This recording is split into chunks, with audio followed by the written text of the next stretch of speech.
First of all, I don't know if you can tell just from this crazy sweatshirt that I bought that it's not showing correctly. Oh my god, come on, sweatshirt. Anyways, but you'd have to see my skirt. But I am dressed as Audrey Horne for Halloween because it's Halloween. And I saved a movie that came out earlier this year, and I missed it when it was. Well, it didn't come. I don't think it played in theaters here in Georgia, and then I missed it when it was on VOD, or before I got to it on VOD. It was on Netflix, and then I was like, well, if it's on Netflix, I should hold it until Halloween. So I did, and this was Karyn Kusama's The Invitation. Now, this is gonna be a really short review because I don't want to spoil this fucking movie because I didn't know anything about it going in other than that it was a thriller or a horror thriller. I didn't know anything going in, and I'm so glad that I did because I didn't even watch the trailer. Like, I didn't know anything but the poster and the fact that everyone was like, this shit is great. So I didn't know anything, and I loved it. And I'm glad I didn't know anything because I didn't know, I didn't know what to expect, and I was just so. There's a handful of things I want to talk about, and then I'm going to let you watch this movie because it's on Netflix. One, it stars Logan Marshall-Green. Logan Marshall-Green will forever be Trey Atwood in my brain because of the OC. That said, he's very good in this movie. He's good as Trey Atwood as well. But I can't not see him and go, oh my god, it's Trey.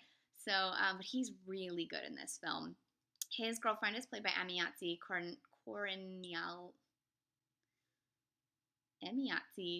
Corinealdi, who is one of the great actresses working today, and you should definitely know her, and you should have seen Middle of Nowhere by now, and hopefully you also saw the Miles Davis biopic that she was in. A couple of actors that I didn't recognize, but a few others that I did. Where'd they go? Tammy Blanchard, who is gave two of the best performances this year, both in films directed by women, in this film and in Tallulah, which came out in the summertime. Both of these films are on Netflix, so you should watch them because she's so good. She's amazing.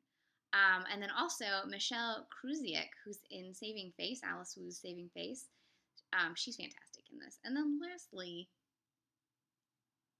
the Zodiac Killer himself, John Carroll Lynch, is in this film. And you know when he shows up that things are going to be a little fucked up at some point because he's the Zodiac Killer, all right? And I kept thinking, he's the Zodiac Killer, get out of there. But you're going to be thinking get out of there pretty much the whole film. That's really the main gist, is that the entire feeling of this place is fucked up is all that permeates. And so there's two aspects that this is not spoilery that I think are great and really add something rich to this film. One is very Los Angeles in that you're up in the hills and you can't get a cell reception. Now, I haven't been to this part of the fancy Hollywood Hills, but I have been in the lower Hollywood Hills. I used to have a friend that lived there, and I went to her house, and I never had cell service when I was there. And that's a little terrifying in and of itself because a lot of places don't have landlines anymore, and then if you don't have a landline or cell service, how are you supposed to call 911? In case, there's an emergency. And then, two, the whole film is very satirically, what am I trying to say?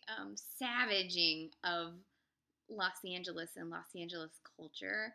And I found that delightful. I mean, I loved living in LA, but there's some people in LA that you're like, oh my god. And this movie really, really spears them. Two, it deals with grief and the loss of a child, but mostly from the point of view of the father, and that's something we don't see too often. Especially, we don't see that father actually crying and going through that grief, that physical manifestations of grief. And so that I found that really refreshing. A lot of men crying. I've added a lot of men crying to my hashtag, and it's all one man. It's Logan Marshall-Green crying. So that's great. And then I guess there's three things.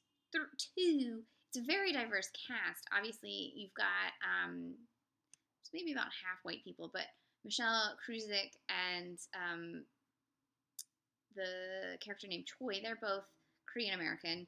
You've got a man who is Hispanic, and then you have a gay couple, and you have Emayatzy.